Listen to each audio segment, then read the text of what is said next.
Hello. How's everybody? Hello. How's everybody today? We would like to welcome you to our third episode of the life and times of John and Kathy Hansen, and probably associated other members of our families as they may come and go. Moms, dads, grandpas, grandmas, so forth. So Kathy's going to start today. Priscilla wants us to talk about clubs and activities and instruments we played. So I was going to tell you about how I started off when I was about under 10 years old. My sister and my girlfriend down the street, Susie Bowers, there were three of us, and we pretty much always played together, and we always went to go play in the trees across the street from our house. We had a vacant lot there, and so we played there. We also had a tree house in our backyard. My dad built a tree house. We also had a playhouse in the backyard. It was a lot of fun. But when we got, older than 5 or 6, we started creating our own plays.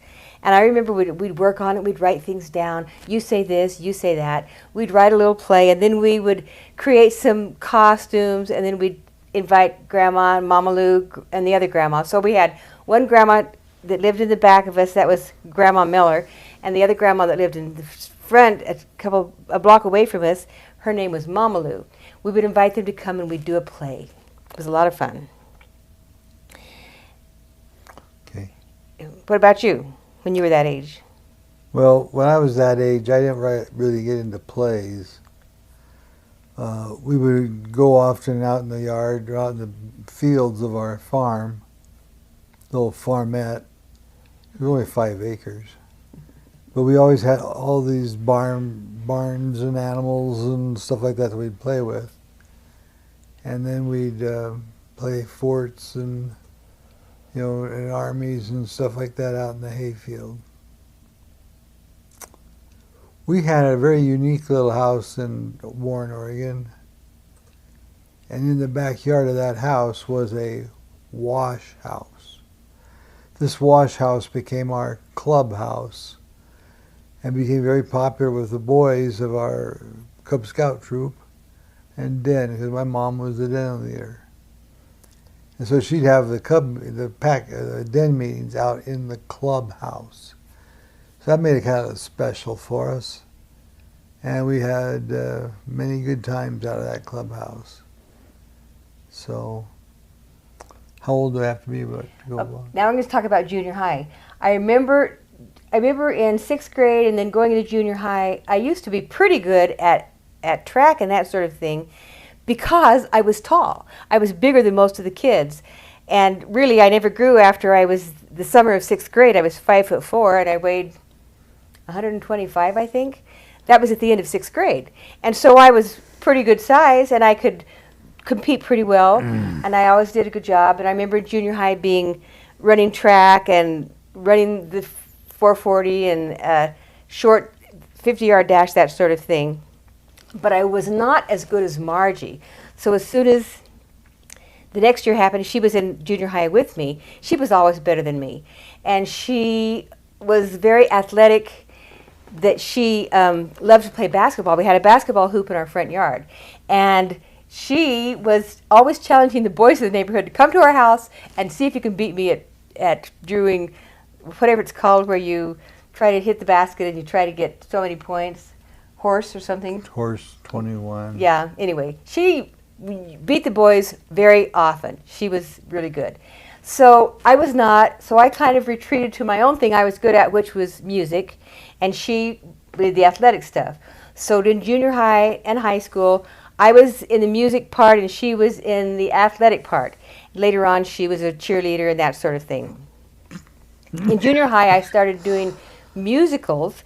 They would have tryouts for the musical, and you'd learn to play, and you'd actually in junior high I don't think it was musicals. I think it was just acting.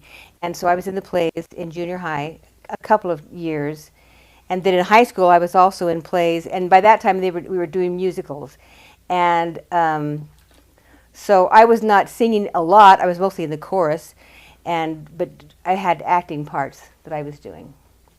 I remember that when I was in the elementary school age, and about the third or fourth grade, I was selected to go play in the band.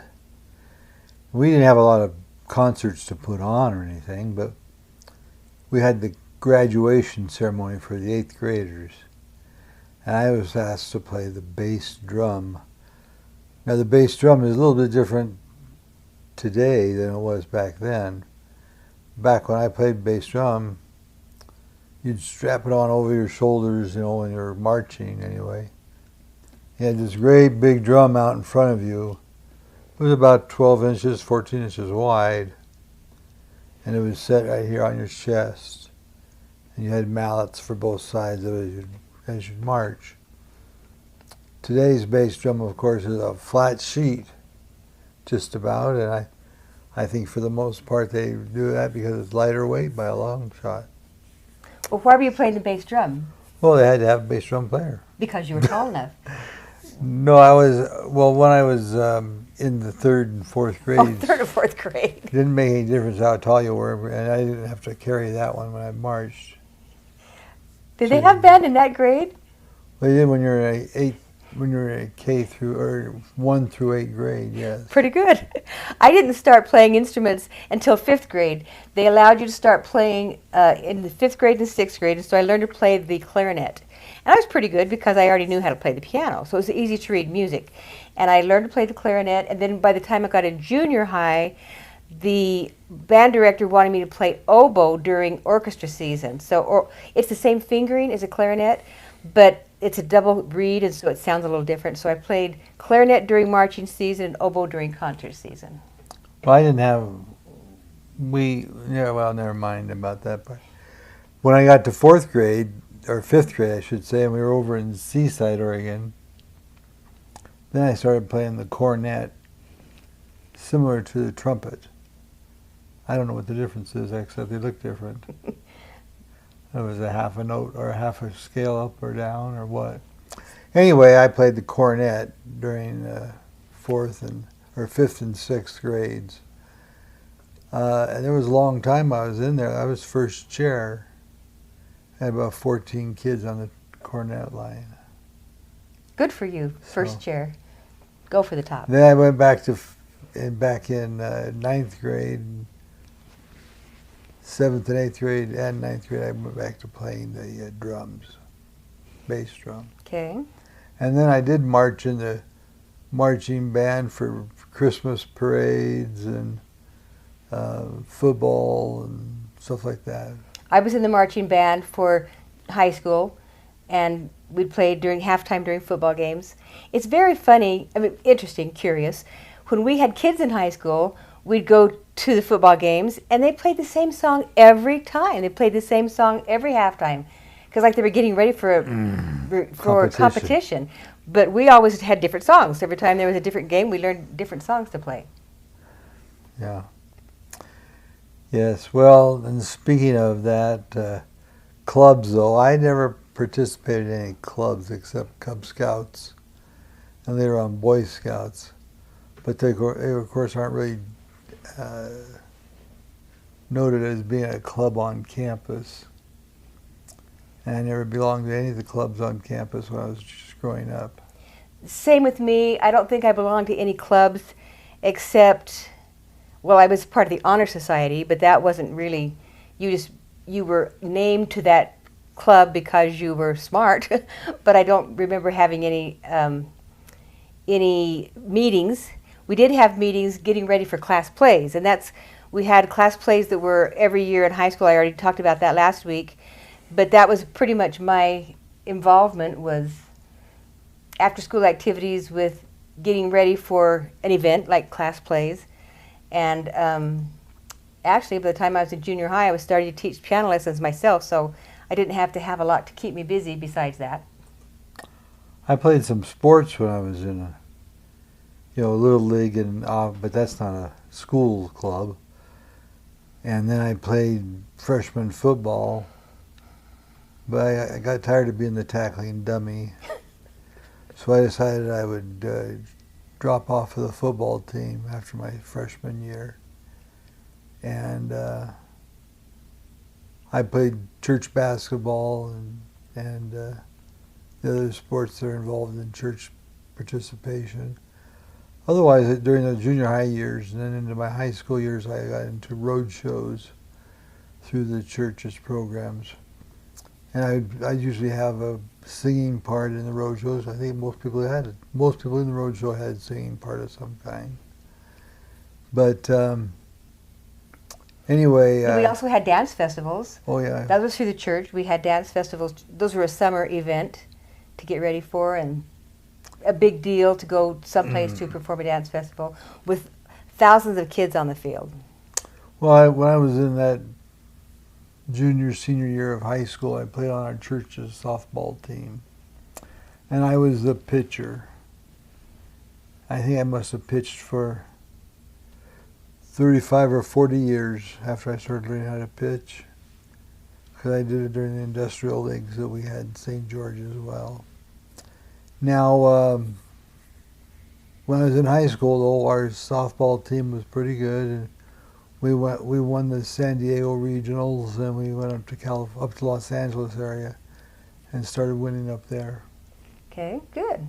But we didn't get the free trip to Salt Lake for the Okay, speaking of free trips in high school, the choir, our a cappella choir, would go take trips. I remember one time we went to California. It was a big deal. You had to kind of earn your own money to get ready to go on a choir trip.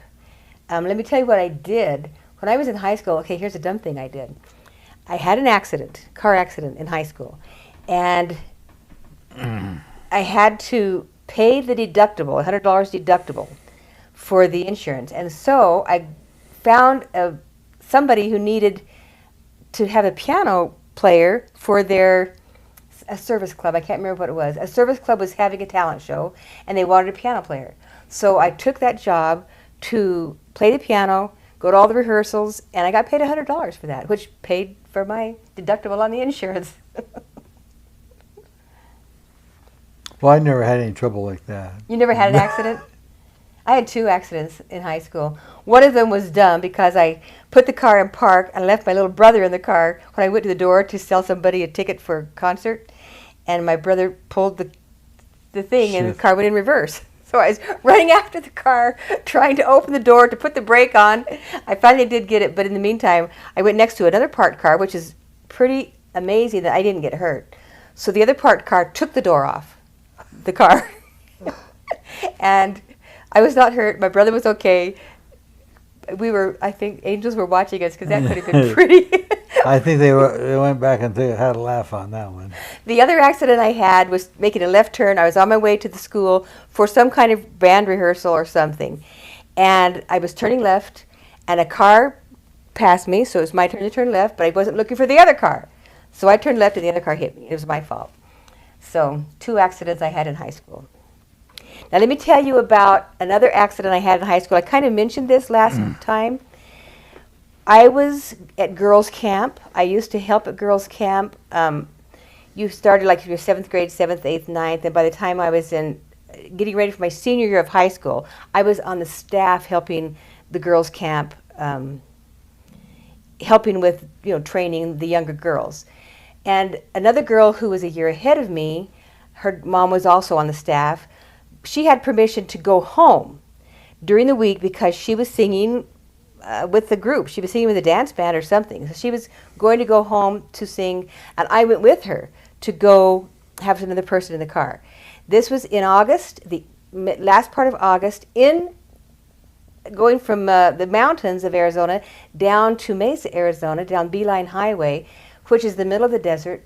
And we had an accident about 11:30 in the morning. I actually had to call Margie to get the details about this because I don't have all the details. I forgot. But so it looks like from the road police report that the girl who was driving the car, we were driving a Volkswagen Beetle. And she went off the road a little bit, and she overcorrected when she was coming back onto the highway. So went off the pavement and to the side of the road, came back onto the pavement, and she overcorrected, so that little car started flipping. And it flipped, you could see where it had hit the Rolled. road and the desert. It flipped a couple of times until it was in the middle of the cactus or whatever on the side of the road. And it was hot, August in Arizona, and she had a punctured lung. It was very lucky that the officer who found us quickly. She was critical to get to the hospital, and I was also there. We were kind of beat up. Nobody knew who I was. She had her driver's license, so she was identified, but I didn't have a driver's license, and nobody knew who I was. So that girl's mother came to the hospital, and they thought I was her friend who was a cheerleader. And so a cheerleader's mom came to sit with me overnight the first night, thinking I was her daughter. And Margie, maybe it wasn't overnight, it was in the afternoon, but somebody else, they didn't know who I was. And Margie was at girls' camp, and she came home. They told her that I had an accident. She came back to Mesa that night. She came to the hospital to see me, and she didn't know who I was either.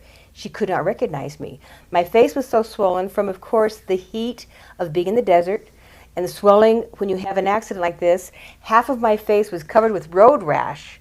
So, I was all beat up, and probably my eyes were swollen and everything. And that's why I loved her. He didn't know me then. They couldn't know who I was until the officer who was cleaning up the accident was cleaning up the car, and he found a pan in the car, a baking pan that had my mom's name taped to it, Beverly Miller. And he knew her from high school. And so he called Beverly Miller and says, "Would your daughter have been on the Beeline Highway this afternoon?" She says, "I don't know." But he told him what happened, and so they went to the hospital. My mom went to the hospital. My parents went to the hospital, said, "Yes, that's her." And she sat with me. Margie told me today, I just called her to get the details. I was in a coma for 3 days, raving and talking to Heavenly Father. I thought Margie, when she came to see me, I called her Heavenly Father. And I was, kind of out of it. And then after 3 days, I began to be in and out of consciousness. And that lasted for 2 weeks, that I was in and out of consciousness. I had a traumatic brain injury. So when you're bounced around like that, it's like your brain gets bruised. And so that's what had happened to me. But all this time, I had also broken my hip, not my hip, I broke my pelvis. So your pelvis is kind of shaped like this, and you have the bones that come down for your legs. And it's like that. My pelvis had broken completely in half. So I had to be in traction with my legs up. I was laying on my back, and my legs were up in the air while being supported. But that lasted for 30 days in the hospital. After 30 days, I came home from the hospital, and by that time school had started because it happened in August. And September, about the middle of September, is when I came home from the hospital. I started having homeschool. A lady, professional teacher, came to my house to teach me things, to help me try to remember, to get my brain back into thinking mode because of this traumatic brain injury. And by October, I was able to go to school part-time. So in October, I remember I went to choir and seminary, and don't know if there's another class I went to, but I only went, I think, in the afternoons. I had homeschool during the morning, and then in the afternoons, I'd go to school for a little bit.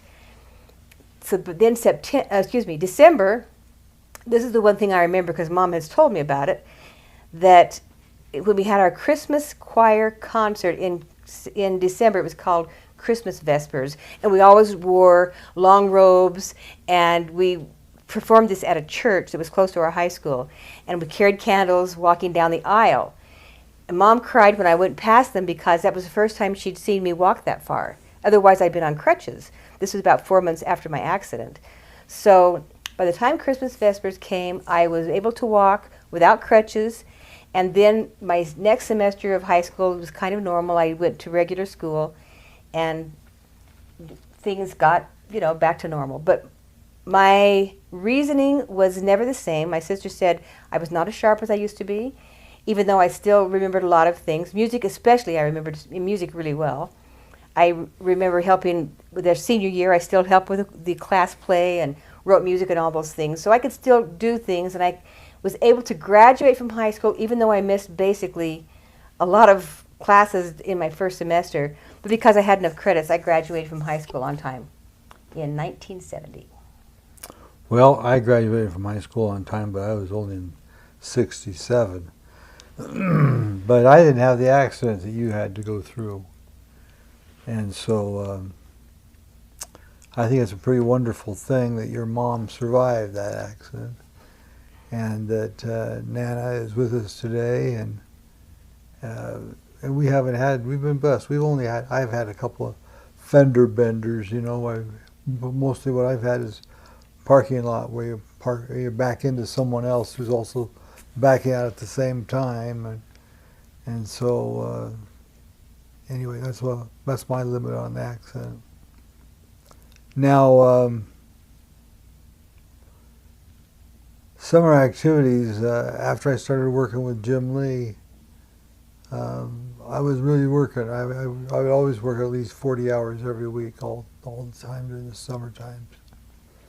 My biggest summer experience I had was when I went up to work on the farm, as I mentioned last episode, that I worked on the farm over in Filer, Idaho.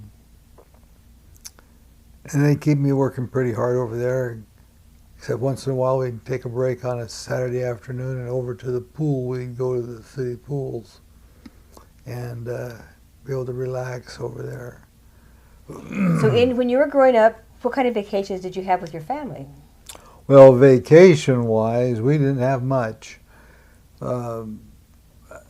because my grandma and grandpa Joseph lived up in Portland area.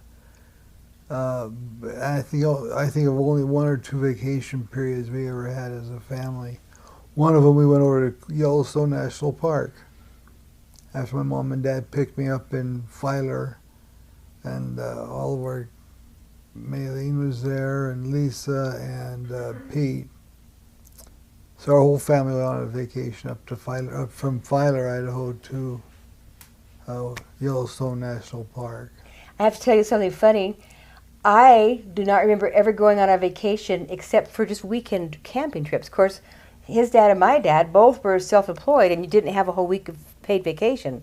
So going on vacation meant it cost money, and you didn't make any money while you were gone. So you didn't stay very long. But we used to go camping quite a bit. We used to go up on the Mogollon Rim camping. I remember that was fun, and then we always heard stories about the Mogollon Rim monster. It's always fun around the campfire to have a story like that to scare you before you go to bed. Yeah, we had, like you say, we didn't vacation much. Dad always had to work most of the time, and so, and it wasn't because he had a paid job. It was because if he didn't work and earn money through sales that he wouldn't be paid. So we had to kind of get used to that idea. Let me tell you something. I remember going on vacation from Arizona to California to the ocean. I had an aunt on my mom's side who lived there, and she had a house kind of close to the beach. And I remember swimming and coming back in from swimming with oil on my swimsuit, because when they had oil leaks from tankers, it was in the water. It was floating on the water, and you got dirty. Mm-hmm.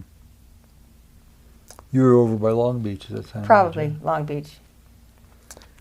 Now, when we got married, it was very important to us that we have vacations. And we were paid for our vacation, to take a vacation. Because he had a good job with benefits. And without those benefits, we wouldn't have had them. So anyway, first job, so in the early day of my employment era time frames, you had to work for a year before you were qualified for your first week or 2 weeks off. As you think about it, by comparison, a couple years later I was working for John Deere, and I started getting 3 weeks of vacation. The first week I could take after 6 months. And then we got up to 5 weeks vacation within 5 years. I thought, boy, that's a really nice package then, and vacations were really more important. So with our kids, where did we go on those vacations? Well, some of you followed me around when I was going to 2-week schools. We went to Cleveland, went down to Central Virginia, Waynesboro, Virginia. We went to, and in associated areas outside of that for the weekends, we would travel to Washington, D.C. and see all the stuff there. And around Charlottesville, Virginia, we went through and toured the university there. And I remember we went to a battleground. Gettysburg. Went to Mount Vernon. Mount Vernon. It's a funny story about Mount Vernon. I can't remember who it was. Jacob. So he was crying, and he always started crying when I put him down to walk. So we were carrying him. He was old enough to walk, but we were carrying him, and finally realized his shoes were too small. So every time he was walking, his feet were hurting. So he took off his shoes, and he was a happy camper. It was almost instantaneous. It's good to have your shoes off. Anyway, we also went to other areas. Kathy and I, we won a trip down to Florida, to Miami, for the International Boat Show. And that's when I was with OMC. We lived in El Paso. So it was Mom and I just for about a 4-day trip down to Miami. And that was great fun to see all the things. It was called the Chairman's Award. I was recognized for a project that I had relative to the environment. And why did you earn that award? What did you do? Well, we had developed, I don't know if I'll remember all the technical details about it, but we developed a process to replace Freon in our manufacturing processes. We were already spending about $500,000 or so every year on purchasing Freon. So we really needed it from both an environmental and an economic reason. And so we utilized a new version of a soy product called lecithin. And this lecithin could be used as a cleaning agent to get the parts clean prior to assembly. So that was it. Saved the company, you know. At that time, the conversion saved us $500,000 a year. So, and we cleaned up that environment for all those barrels of Freon that we were able to get rid of. And it was fun to go to Miami in January and be nice and comfortable. And hosted by somebody else. Yeah. Somebody else paid the bill. We got free food, free lodging. It was a lot of fun. We also like to do a lot of weekend vacations or long weekends. With the kids. We go from North Carolina, we slip on out to the Outer Banks of North Carolina and go camping. One time we were camping there.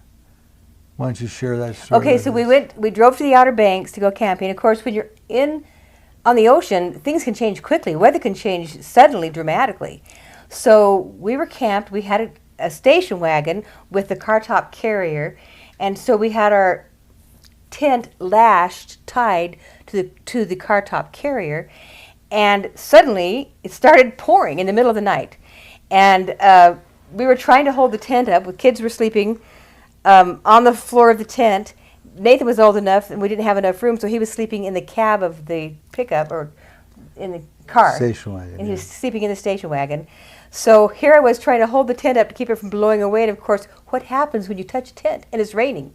The water starts coming down your arms. And so we had water coming down our arms, and most of the kids slept through it.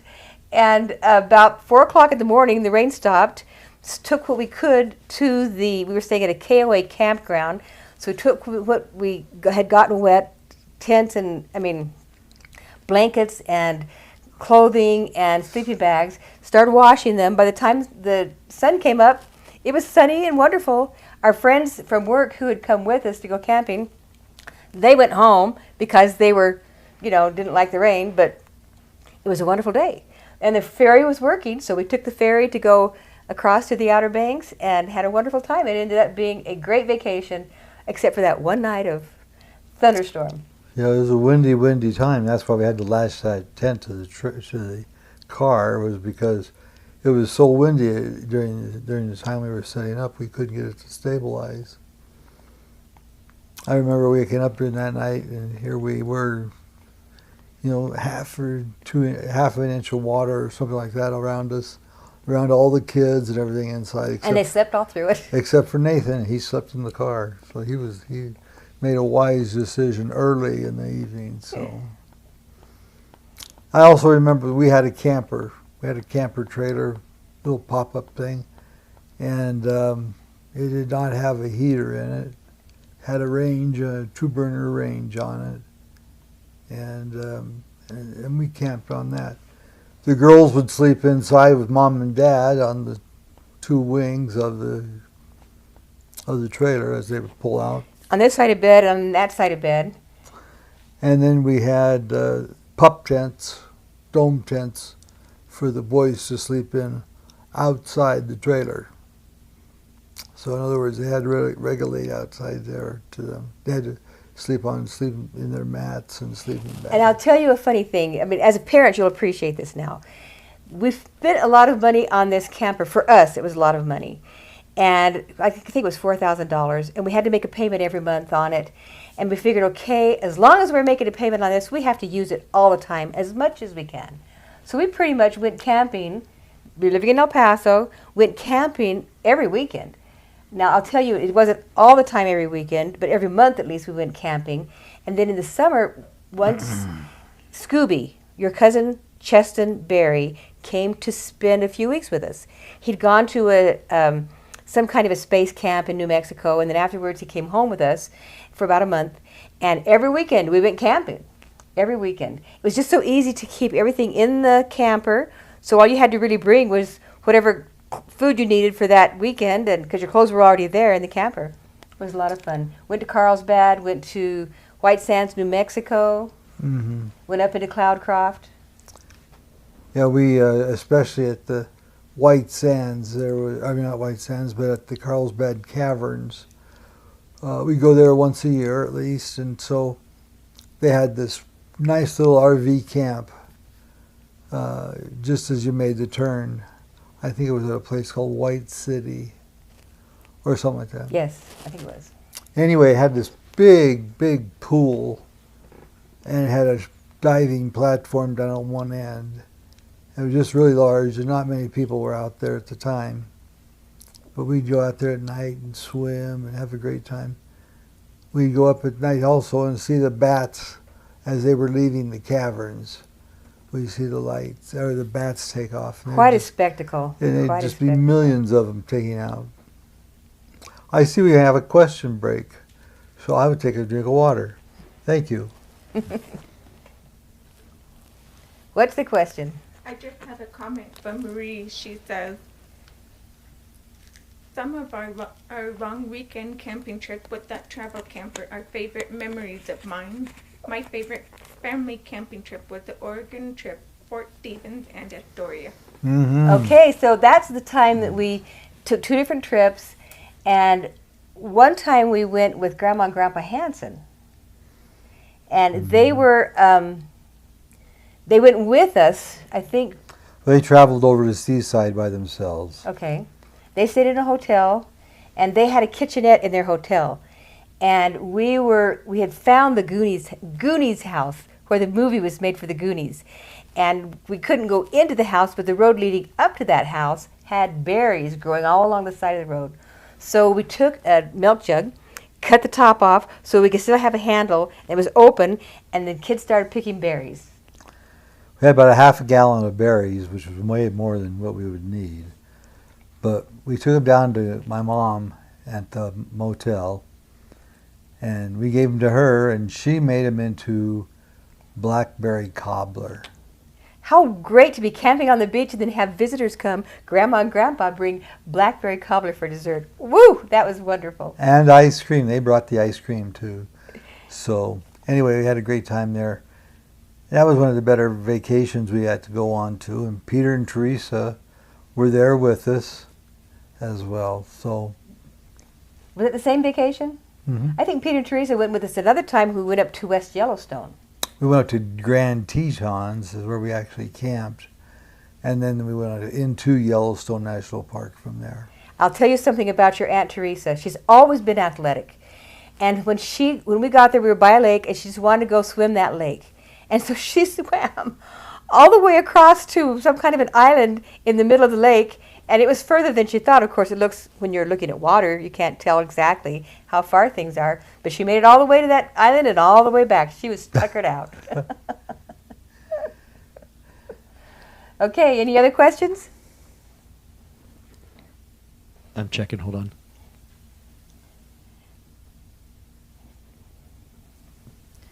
Marie was saying the Fort Stephen trip was with Peter's family. Yes. And she seemed to think that maybe it was my first year at Rick College, but I don't think that was the year. Because we took you back to Rick's College. I don't know if you were married yet or not, but I remember on the way back we took you to Rick's. It was summertime, and we took you and dropped you off. I don't remember when we dropped her off. I stayed up at summer school during my first year there. But maybe you had a weekend off. I don't know. It was fun. It was fun. We always made memories. We always had great times. And I hope it's so fun for us to not be going on vacation now, but to be able to watch you go on vacation and send pictures and having wonderful memory creating experiences with your kids. We love it. We love that you love it, and we're glad that you're doing it. If we had to take a trip from here, Pocatello, Idaho, over to, let's say, North Carolina, and we only drive about 3 hours a day. That'd make about 150 miles. We wouldn't be much faster than a Pioneer train going across country. But we'd still have our camper on our back like we have. And so anyway. We're through with traveling. Come see us. We love you. It's been fun talking. It's been a little more than half an hour, honey. Oh, has it been? Yep. Okay. Having so much fun. Well, talking about vacations, we have to keep this topic going again another time for another episode. But I think it is fun for us to hear of your transition from just traveling to get together once a month, or once a year, or once every 2 years, or once every 3 years, whatever it might be, for big family reunions. We know it can be a real impairment on your budgets and just the time it takes to do it. Because if you want to get there fast, it takes a lot more money than it does to get there slow. So, okay. Another question. Johnny wants to add that, yeah, Peter and Teresa were with us at Fort Stephen. I remember them going with us to the Teton, too. Yeah. We had a great time at both those camps. Another time that we went camping in Brookings, Grandma and Grandpa were missionaries in Brookings, Oregon. And we were staying on the beach. They were missionaries, but they could still have visitors. So I don't remember which camp, which... There's a state park just on the north side of Brookings. That was a lot of fun. We've been lots of places, lots of memories. It was on the hillside over the beach area. And they had two big rocks out there pretty close together. And Johnny and Nathan, no, Nathan wasn't there. But it'd be Johnny and Jacob and Mike, who would commonly jump from one tall rock over to the other tall rock and run around on the top of these places, all the time. Had a great time down there. I just couldn't watch. You all survived. We're grateful. And so, anyway, we had some other great vacations as a family on long weekends, Labor Day weekends, during the time when Nathan was at the Air Force Academy. So we'd go up there and watch him as he would jump out of the airplanes for doing the Wings of Blue program up there at the Air Force Academy. And we'd camp at the park. I had RV parks there at one time.